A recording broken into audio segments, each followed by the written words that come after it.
Bismillahirrahmanirrahim. Assalamualaikum warahmatullahi wabarakatuh. Perkenalkan, saya Abdul Ghani, dosen program studi Pendidikan Agama Islam, Fakultas Agama Islam, Universitas Pendidikan Muhammadiyah Sorong. Di sini saya mengampu mata kuliah Sosiologi Pendidikan Islam. Adapun deskripsi mata kuliah ini, yaitu membahas keterkaitan antara pendidikan Islam dengan fenomena sosial yang terjadi dalam masyarakat. Mahasiswa diajak untuk memahami pendidikan Islam dari perspektif sosiologis, sejarah, serta hubungannya dengan dinamika sosial, politik, budaya, ekonomi, serta globalisasi. Untuk bobot mata kuliah ini yaitu 2 SKS dipelajari saat semester 6 di program studi Pendidikan Agama Islam. Adapun sub CPMK yaitu menjelaskan dasar-dasar sosiologi pendidikan Islam, kemudian menguraikan perkembangan pendidikan Islam, mendeskripsikan pemikiran tokoh-tokoh pendidikan Islam, mengkaji integrasi pendidikan Islam dalam kurikulum umum, kemudian menganalisis hubungan antara pendidikan Islam dan perubahan sosial, mengkaji peran pesantren dan kepemimpinan pendidikan Islam, mengevaluasi pengaruh faktor sosial, politik, ekonomi terhadap pendidikan Islam, kemudian membandingkan praktik pendidikan Islam di berbagai negara. Untuk bahan kajian dalam perkuliahan ini, yaitu satu, ada konsep dasar dan sejarah munculnya sosiologi pendidikan Islam, kemudian 2, pendidikan Islam dari masa Nabi hingga masa modern, 3, tokoh-tokoh pendidikan Islam, 4, sistem pendidikan Islam, 5, pendidikan dan perubahan sosial, 6, kepemimpinan pondok pesantren, 7, pendidikan Islam multikultural, 8, pendidikan dan globalisasi, 9, yaitu pengaruh situasi sosial, ekonomi, politik, budaya, dan agama terhadap pendidikan Islam, yang terakhir pendidikan Islam di berbagai negara. Untuk referensi perkuliahan, yang pertama bisa menggunakan modul perkuliahan yaitu Sosiologi Pendidikan Islam yang telah kami susun. Kemudian yang kedua bisa menggunakan buku Sosiologi Pendidikan Islam yang ditulis oleh Abuddin Nata. Kemudian yang ketiga Sosiologi Pendidikan Islam yang ditulis oleh Asnawan. Kemudian Sejarah Pendidikan Islam yang ditulis oleh Syamsul Nizar. Kemudian Pemikiran Tokoh Pendidikan Islam yang juga ditulis oleh Abuddin Nata. Dan yang terakhir yaitu Perkembangan Pendidikan Islam Multikultural oleh Muhammad Tolha Hasan. Nah, untuk referensi penunjang, silakan teman-teman nanti bisa membaca jurnal-jurnal yang update untuk memperbaharui literatur yang aktual berdasarkan dengan mata kuliah yang kita bahas. Kemudian, mata kuliah ini akan diampu selama 16 pertemuan, dan pada pertemuan ke-8 ada UTS, dan pada pertemuan ke-16 ada ujian akhir semester atau UAS. Demikian sekilas terkait mata kuliah ini, kemudian kita selanjutnya akan masuk ke video pembelajaran. Bismillahirrahmanirrahim. Assalamualaikum warahmatullahi wabarakatuh. Waalaikumsalam warahmatullahi wabarakatuh. Sebelum kita memulai pembelajaran pada siang hari ini, kita awali dengan berdoa. Persilahkan. Pertama-tama puji syukur kepada Allah Subhanahu wa taala yang masih memberikan kesempatan kepada kita sehingga kita bisa berjumpa lagi.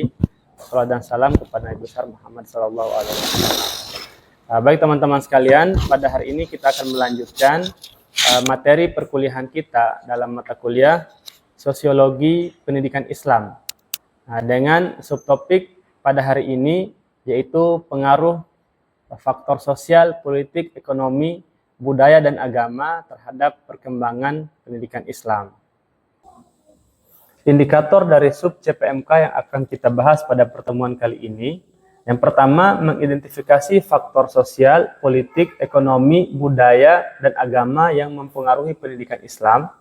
Yang kedua, memberi contoh konkret pengaruh budaya dan agama terhadap sistem pendidikan Islam. Yang ketiga, menganalisis dampak ekonomi terhadap akses dan kualitas pendidikan Islam. Dan yang keempat yaitu menyajikan telaah kritis integrasi faktor sosial, politik, ekonomi, budaya, dan agama dalam pendidikan Islam.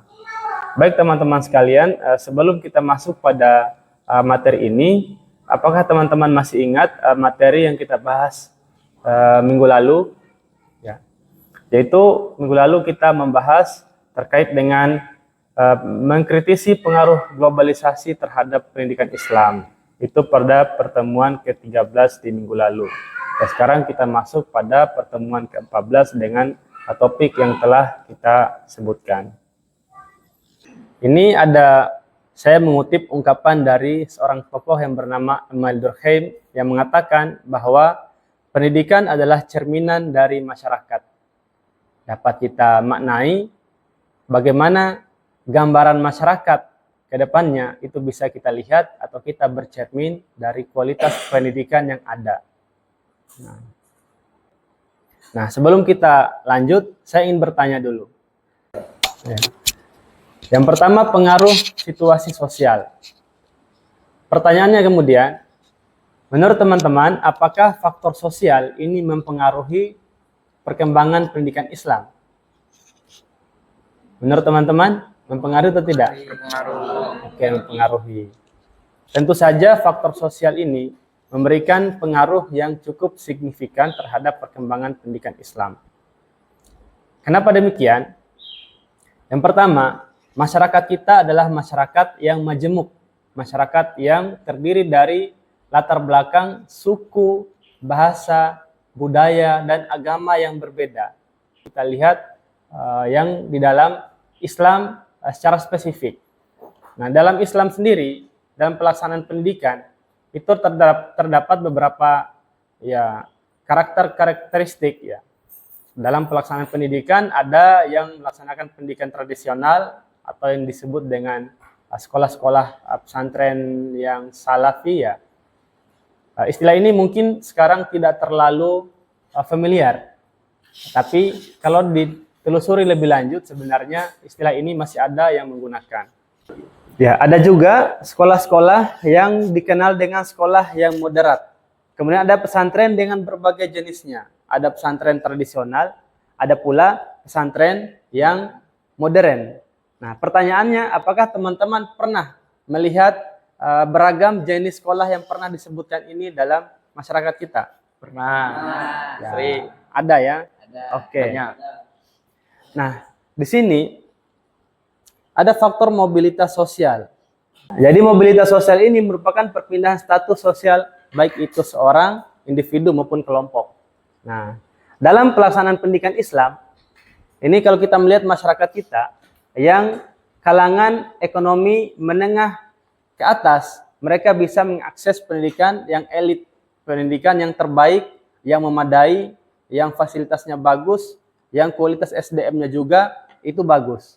Itu kalau masyarakatnya itu memiliki kekuatan ekonomi menengah ke atas.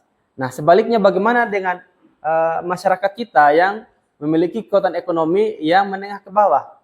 Maka sebaliknya pun mereka hanya bisa mengakses pendidikan berdasarkan dengan kemampuannya.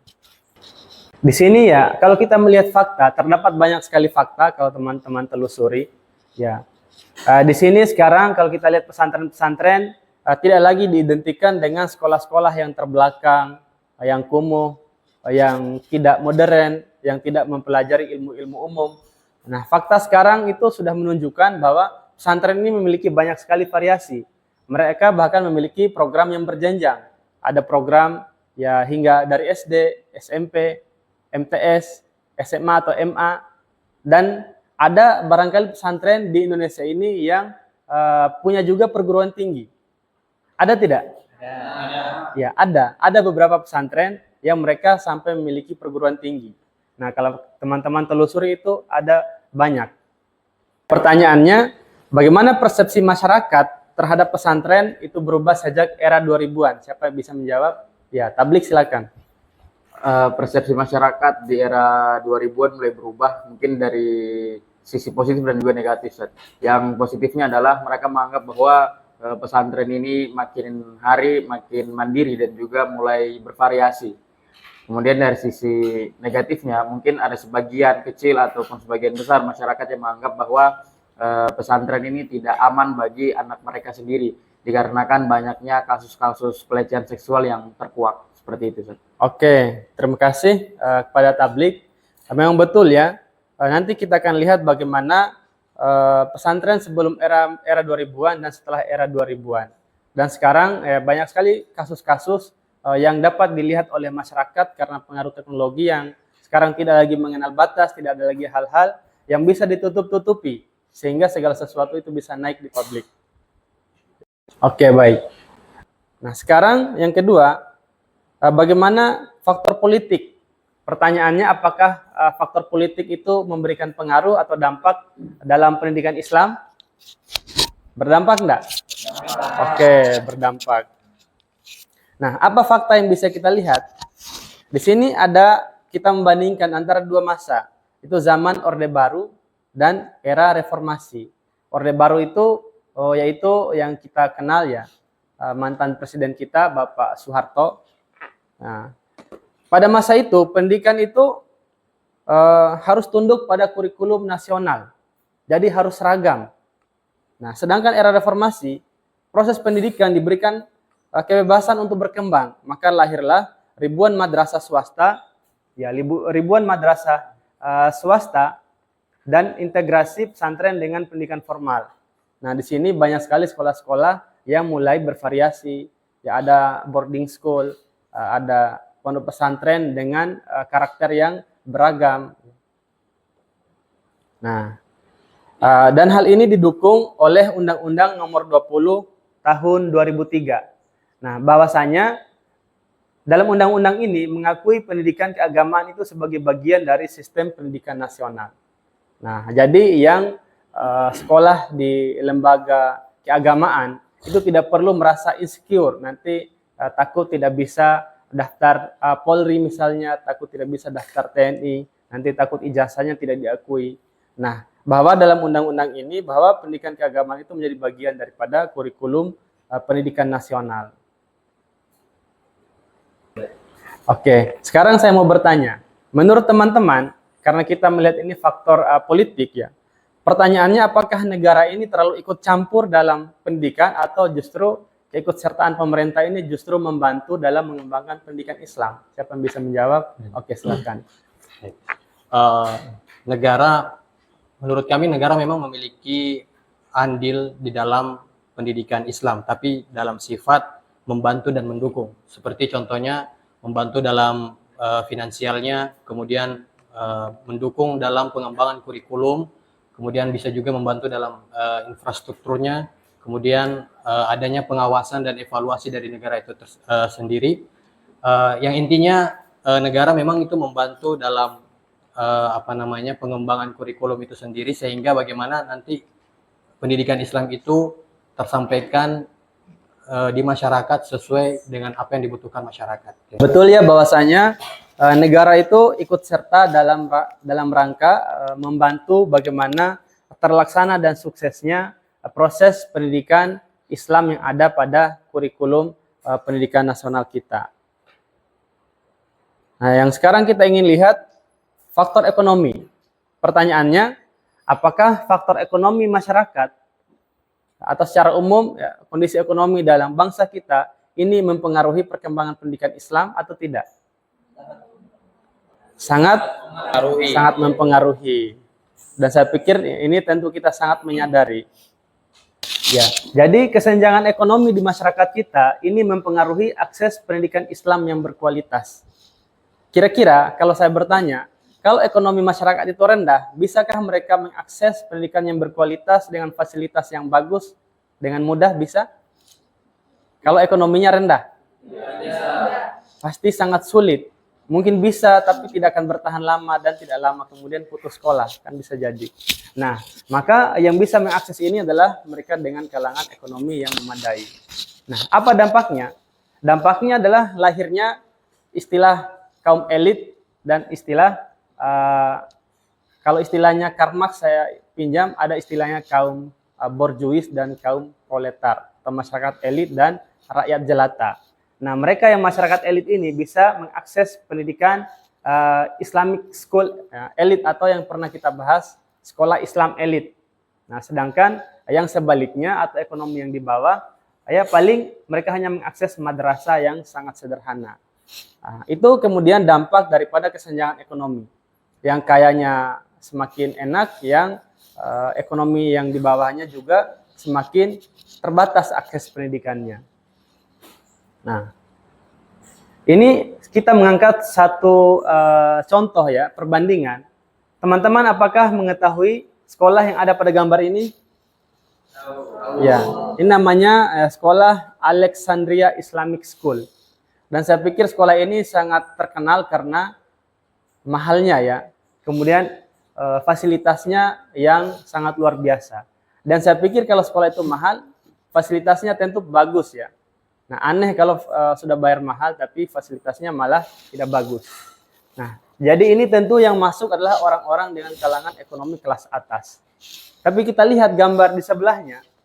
Ini adalah gambar yang berbanding terbalik. Nah, bisa dilihat ya perbedaannya. Apa yang digambarkan dari gambar ini yang bisa teman-teman tangkap ya? Ya, kesederhanaan ya. Oke. Jadi, biaya pendidikan di Islamic Boarding School ini bisa lebih dari 50 juta. Masuknya bisa 20 juta, SPP-nya bisa 2-3 juta. Kalau 3 juta saja, berarti dalam 10 bulan sudah 30 juta. Tambah masuknya 20 juta, berarti sudah 50 juta. Tambah 2 bulan lagi dalam 1 tahun yang 12 bulan. Berarti sudah 56 juta. Belum yang lain-lain. Nah, bagaimana dengan kelompok keluarga yang tidak memiliki ya kekuatan keuangan yang sedemikian rupa? Nah, tentu saja hal ini mustahil untuk diakses. Nah, maka yang mereka bisa tempuh adalah pendidikan yang sangat sederhana dengan kondisi seperti ini. Tapi kita tidak bisa menjudge bahwa yang pendidikannya sederhana itu tidak bisa sukses. Dan kita juga tidak bisa jamin yang pendidikannya sangat hebat secara fasilitas itu dijamin kesuksesan. Kalau masalah itu adalah usaha kita dan takdir dari Allah Tuhan semesta alam. Namun yang kita lihat adalah kesenjangan yang terjadi di masyarakat kita. Oke, selanjutnya saya ingin bertanya. Ya. Silakan kita mengidentifikasi satu dampak positif dan dampak negatif dari komersialisasi pendidikan Islam. Siapa yang bisa menjawab? Oke, Sarah silakan. Dampak positifnya yaitu roda organisasi berjalan dengan lancar dan juga aktivitasnya terlaksana dengan baik. Adapun dampak negatifnya, sebagian kalangan tidak dapat mengakses pendidikan. Oke, terima kasih Sarah, jawabannya sangat bagus. Jadi dampak positif daripada sekolah yang bayarannya bisa kita bilang mahal tadi, bisa kita jamin bahwasanya fasilitasnya bagus, sumber dayanya harusnya memadai, dan gurunya tentu masuk. Karena apa? Karena tidak ada alasan untuk tidak masuk. Ini kan berbeda dengan sekolah yang bahkan untuk menggaji gurunya pun susah. Gurunya mau masuk, di sisi lain dia harus banting tulang cari kerja buat membiayai keluarganya. Dia mau ngajar, tidak dapat uang.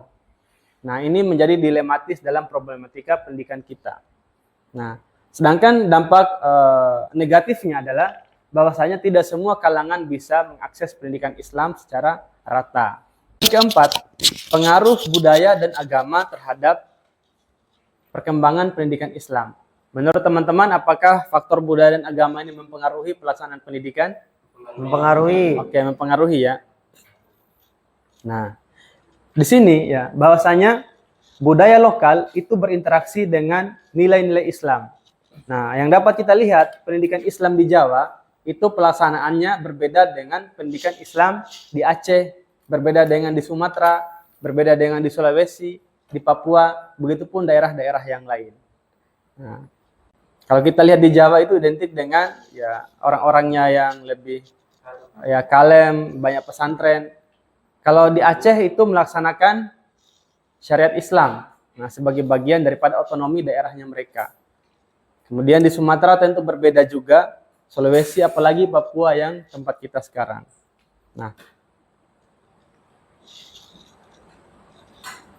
yang dapat kita lihat di sini, nah ini gambar saya ambil dari internet menggambarkan Muslim Papua. Nah ini Muslim Papua ya. Nah, yang menggambarkan bahwa memang Islam di Papua itu sudah ada sejak zaman dahulu yang sudah sangat lama. Cuman memang jumlahnya minoritas. Tapi kalau kita lihat apakah Islam adalah hal yang baru di Papua atau tidak, sebaliknya Islam sudah lama, cuman memang memiliki karakteristik yang tidak persis sama dengan daerah-daerah yang lain. Nah, kalau di Aceh tadi pendidikan Islam ini berbasis syariat, sedangkan di Papua pendidikan Islam ini beradaptasi dengan masyarakat adat dan plural.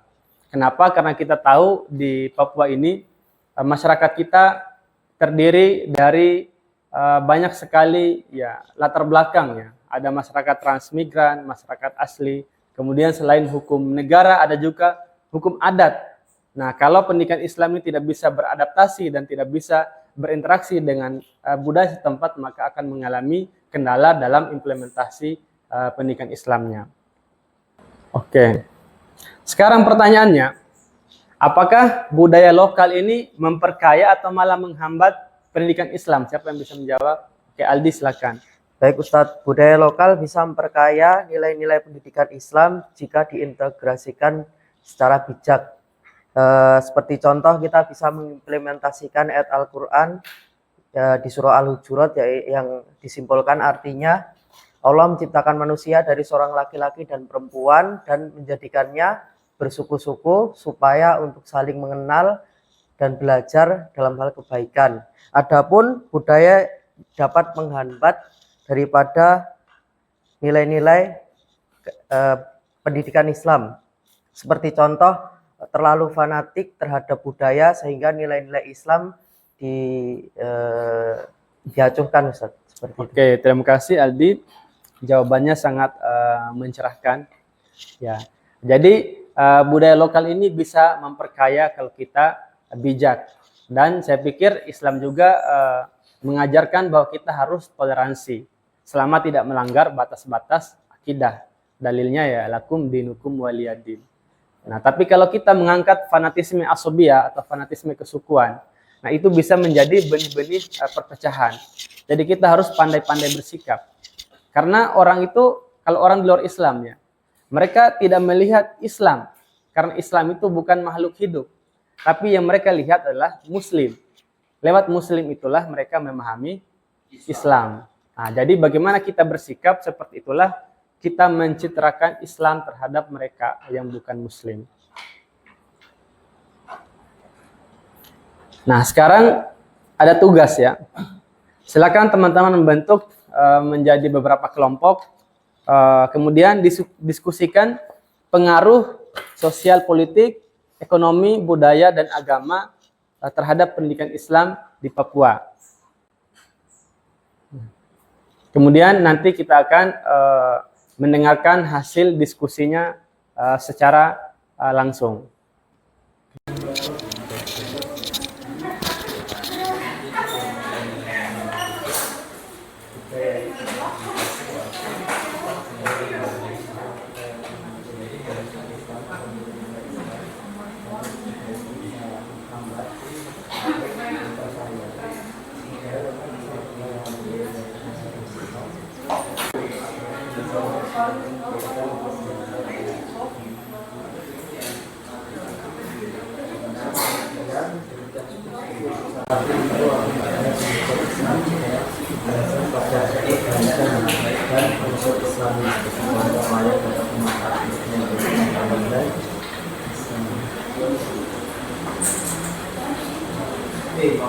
Sudah selesai, silakan sekarang kita mendengarkan pendapat daripada perwakilan masing-masing kelompok. Taib, ya, budaya dan agama sangat berpengaruh terhadap pendidikan agama Islam di Papua. Mengapa demikian? Karena agama dan budaya bersifat kompleks untuk membangun pendidikan Islam agar dapat diterima di masyarakat. Dengan demikian, budaya dan agama tidak hanya saling mempengaruhi, tetapi juga membentuk karakteristik unik untuk pendidikan agama Islam yang menekankan pada pendekatan eksklusif, adaptif, dan menghargai kearifan lokal. Oke, sekarang kita dengarkan pendapat dari kelompok 2. Baik, jadi hasil diskusi kami terkait pengaruh ekonomi terhadap pendidikan Islam di Papua, yaitu untuk orang yang menengah ke atas bisa diakses pendidikan, dan yang untuk menengah ke bawah sulit dan bisa putus sekolah. Oke. Mayoritas pemimpin bukan berasal dari kalangan Islam. Sekolah Islam juga didorong untuk mandiri seperti halnya sekolah swasta, agar dapat berkembang tanpa ketergantungan pada bantuan pemerintahan dan juga terhindar dari perlakuan yang tidak adil. Baiklah teman-teman, kita tadi telah berdiskusi secara kelompok. Sekarang, apakah ada yang ingin bertanya? Saya ingin bertanya, Oke, silakan. apakah keberagaman di Papua ini berpotensi menimbulkan konflik? Oke, terima kasih kepada Lilis, pertanyaannya sangat bagus. Jadi pertanyaannya, apakah keberagaman di Papua ini berpotensi menimbulkan konflik atau tidak? Nah, kita ada keberagaman agama yang paling kuat. Kemudian budaya, karena di sini selain dari transmigrasi, ya transmigrasinya juga terdapat beberapa latar belakang, ya. Ada yang dari Jawa, Sulawesi, itu yang paling banyak. Nah, kemudian agama tadi, Muslim yang persentasenya sekitar kurang lebih 40%, sedangkan Kristen itu sekitar lebih dari 50% atau mendekati 60%. Pertanyaannya, apakah keberagaman ini berpotensi menimbulkan konflik? Tentu saja jawabannya iya, sangat berpotensi menimbulkan konflik. Nah, karena sentimen agama itu sangat kuat, sangat kuat. Kita lihat berdasarkan sejarah bagaimana perang salib yang dikenal perang antara Muslim dan Kristen, walaupun bukan hanya Muslim dan Kristen, tapi Kristen sama Kristen juga. Kemudian peristiwa aksi 212 yang pernah beberapa tahun yang lalu, ya, itu juga menggunakan sentimen agama. Ya, kita tidak berpihak pada peristiwanya, tapi yang kita lihat ternyata panggilan agama itu bisa menggerakkan orang bahkan tanpa mengeluarkan modal sekalipun mereka akan berkorban. Nah, jadi kalau potensi-potensi ini, kekuatan atau sentimen yang terpendam ini salah dikelola atau tidak pandai-pandai kita mengkomunikasikan, maka bisa menimbulkan konflik yang sangat besar. Nah, tentu ini kita tidak harapkan. Nah, olehnya itu lewat proses pendidikan Islam ini kita harapkan peserta didik kita dan termasuk juga kita menanamkan bagaimana mengimplementasikan nilai-nilai multikultural dan kita mampu mengkomunikasikan antara keberagaman sehingga tidak terjadi konflik, ya, walaupun kita berbeda. Justru kita menjadikan perbedaan sebagai rahmat yang saling bersatu padu antara satu sama lain. Oke, itu saja. Ya, di sini perkuliahan kita sudah sampai kepada akhir materi. Ada kutipan di sini, ya, bahwasanya pendidikan Islam tidak lahir di ruang yang hampa. Ia adalah hasil tarik-menarik kepentingan sosial, politik, ekonomi, dan budaya. Ya, terima kasih. Kemudian sebagai bahan refleksi, pertanyaannya pada kita semuanya, dari sekian pengaruh situasi sosial, politik, ekonomi, budaya, atau bahkan agama tadi yang mempengaruhi pendidikan Islam, pertanyaannya apakah kita hanya akan menjadi penonton perubahan ataukah kita menjadi pelaku yang membawa ke arah yang baru? Nah, jawabannya silakan kembalikan ke diri kita masing-masing. Dan saya pikir kita harus menjadi pelaku yang membawa perubahan pendidikan Islam ini ke arah yang lebih baik. Ya, terima kasih atas partisipasi teman-teman pada perkuliahan kita. Insya Allah kita akan lanjut lagi pada pertemuan berikutnya di pekan yang akan datang. Saya tutup perkuliahan ini dengan baca Alhamdulillahirabbil alamin. Oke. Demikian penjelasan tentang mata kuliah Sosiologi Pendidikan Islam serta cuplikan videonya. Saya ucapkan terima kasih. Wassalamualaikum warahmatullahi wabarakatuh.